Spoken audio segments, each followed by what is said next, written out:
Ешқандай да азелиттің көмегінсіз қазандымызды тазартып аламыз.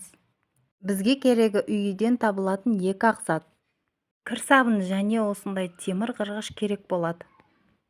Қырғышымызды кір сабынға малып алып, жақсылап қазанымызды сомен ысқалап жуатын боламыз.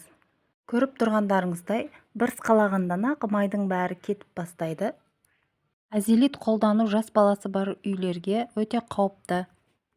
Сондықтан мен сияқты балаларын қатты уайымдағыш аналарға таптырмас лайфхак.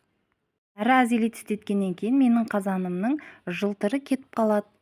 Ал бұл әдіспен жусам, қазандарым жып-жылтыр болып шыға келеді. Қақпағын да осы жолмен тазартып алдым. Көріп тұрғандарыңыздай майының бәрін жақсылап сықалап, тазартып аламыз. Артынша әшейін сумен шайып жібереміз. Осындай жып-жылтыр тап-таза болып шыға келеді.